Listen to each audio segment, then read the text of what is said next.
All right, so range time. We're going to put the M70 base out of the box Yugo AK against our Pimp My Ride version. That's the hostage side. Flip it. Yeah, that'll work.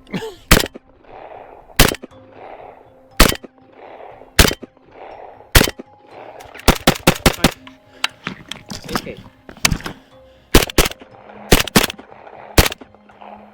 Hey, I'm Mike with Aegis Defense Solutions, and today we're going to go over in this video Yugo pattern AKs. So let's talk about them briefly and why I think they're actually a great option if you're looking for an AK platform. So first and foremost, why do we want to look at a Yugoslavian pattern AK? Now, I use the term Yugoslavian a little loose right now. Yugoslavia no longer exists as a nation. Of course, these are coming out of Serbia. This is a Zastava M70. And the Yugo pattern AKs are just a little bit different than your standard pattern AKMs or AK-74s. And let's kind of talk about some of those differences and why the Yugo pattern AKs are a great option for a purchase if you're looking for an AK platform. But unfortunately, due to the conflict with Ukraine back in 2021, President Biden actually restricted our ability to actually get certain parts and ammunition from Russia. So once everything had kicked off in Ukraine, essentially what went down was an expansion of the CBW Act from 1991. Now, the CBW Act, and this actually stands for the Chemical, Biological Control and Warfare Elimination Act of 1991, expanded under Biden, and what they did was that they added a ban on the importation, permanent importation of certain firearms and ammunition. And the firearms that are going to be affected the most by this, of course, are going to be Russian AKs coming into the US from Kalashnikov. But it didn't just stop there. This also affected ammunition coming into the country as well. Everything from Tula to Red Army to Wolf ammunition, all of these ammunitions are now going to be harder to get in the US. Essentially, if it's a Warsaw packed round, much more difficult to get. So because of that ban, something like a Yugo AK is going to be a great option for a first AK purchase for yourself before looking at something maybe a little nicer like Rifle Dynamics with their custom AKs that they actually build in-house, or something from, say, Brandon Herrera's company that he's making as well. So I think it's a great platform, and let's actually talk about the reasons why now. Zastava does some fantastic stuff with these AKs, and we're going to kind of talk about the pros and cons in just a moment, but let's first just talk about some of the features that they're doing. One of the biggest requested features, and we'll go kind of from tip to butt on this, is that they started to chrome line their barrels. This was often requested during their NPAP and OPAP series, and so the ZPAP line, which is their newer pattern of the M70 and their other ones too, like the M92, these are going to have chrome lined barrels. So barrel longevity is going to be a lot higher with these now.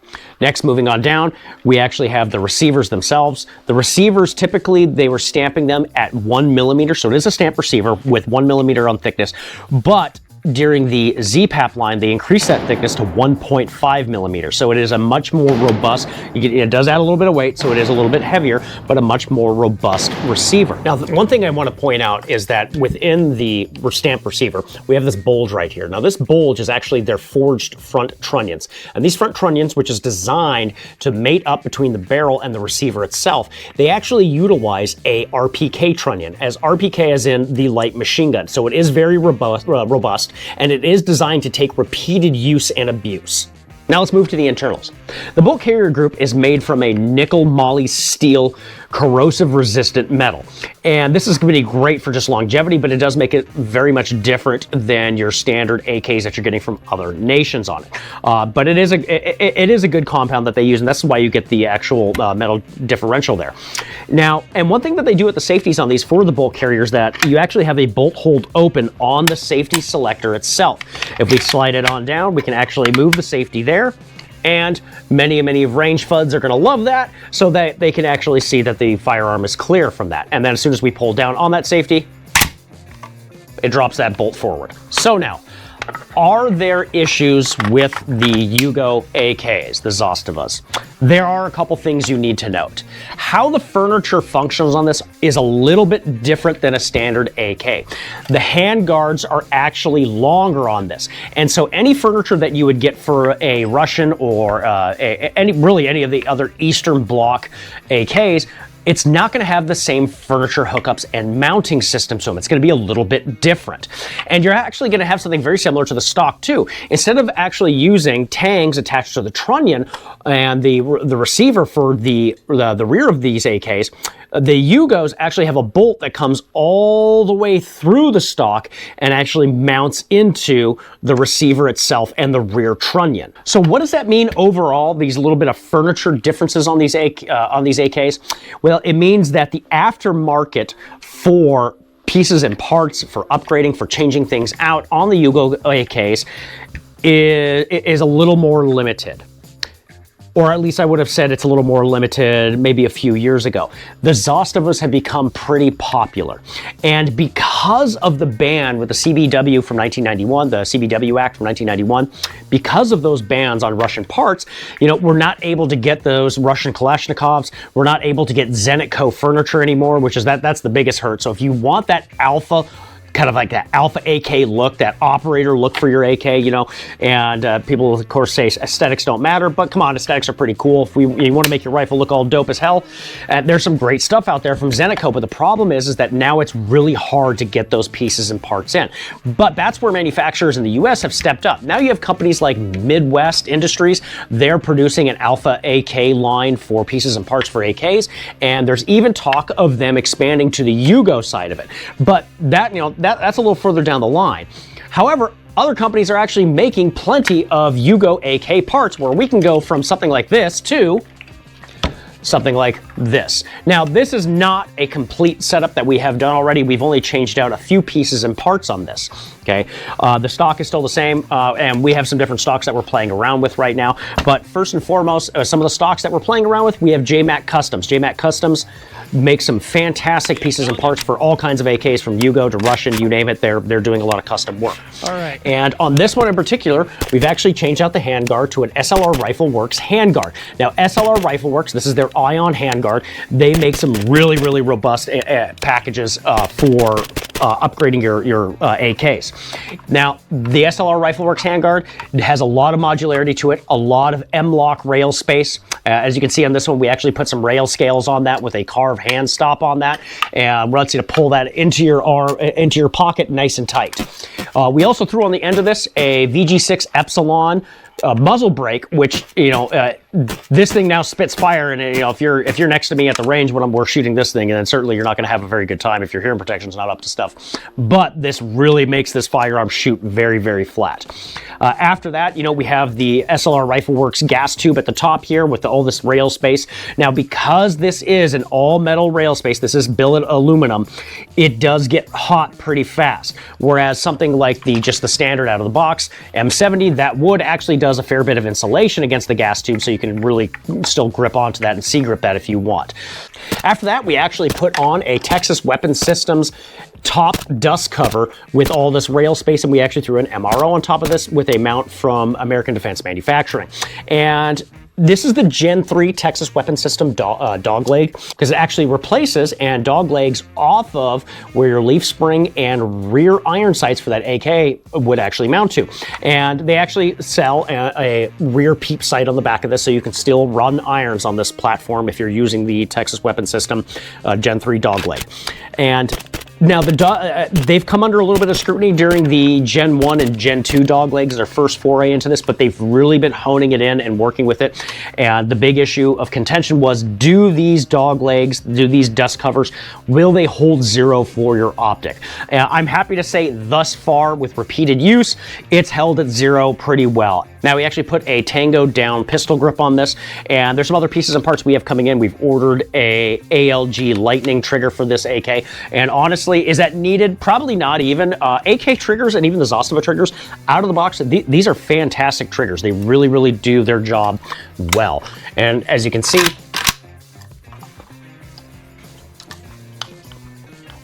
very little take up. And with AK triggers, there's not much of a wall there. You just kind of pull straight through. It's a different trigger system than you have with an AR. So we'll do that again. Okay, that was it. Now let's do the reset. That's the reset.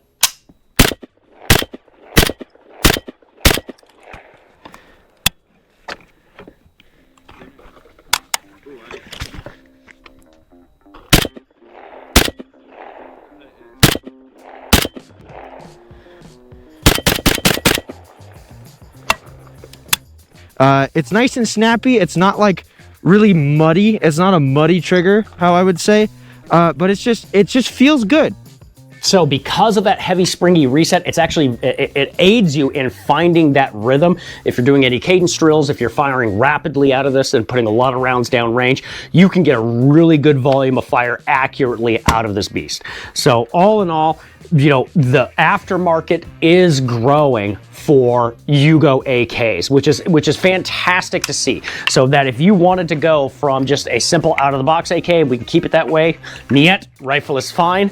That's okay. Also, you can still alpha your AK also. So now one thing I mentioned earlier, and that James will probably point out too, is that the safeties out of the box on these Yugos are pretty stiff, but it's a really simple fix. Just by taking off the dust cover, you can flip it up and just bend the metal outwards a little bit. I love how just fixing little issues with the AKs is literally just beat it into submission.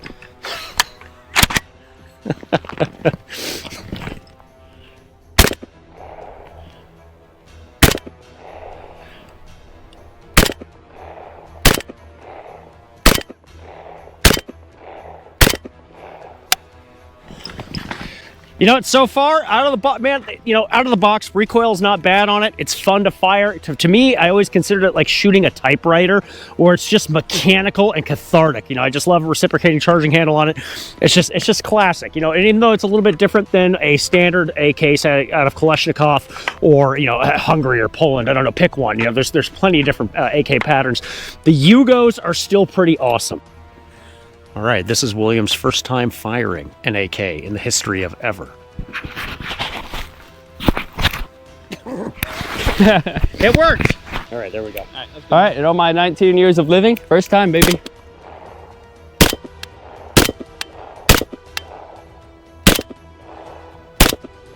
Testosterone levels just went up. Yes.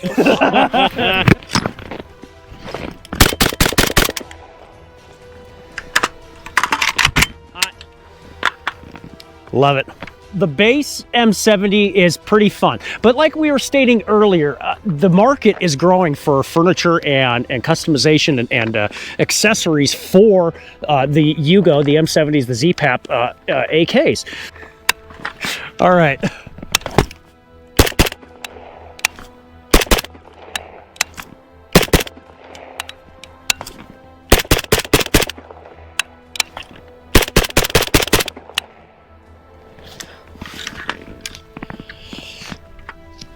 I'm going to say this, that VG6 Epsilon on the end of that actually does tame it quite a bit. It does keep that muzzle rise from it really stable and flat. However, if you're at an indoor range with that muzzle brake, your neighbors are going to absolutely hate your guts on that because it is a concussive beast. Yes. Ready to catch? Do it. Oh, we both went for it. I thought you were telling me to do it. Getting that good cadence is kind of a... It's easy, I just need a lot more practice on it. I'll be honest, my fingers are numb right now though too. Yeah, mine's been numb for about 30 minutes. No insulation.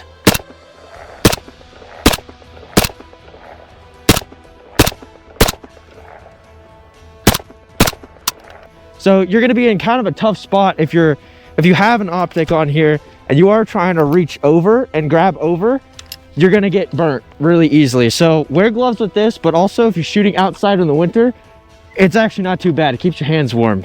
I would definitely say mount your accessories on the side, especially if you have a touchpad or push pad or button, anything that's rubber, because that's going to be a lot of heat that it has to contest with. Okay.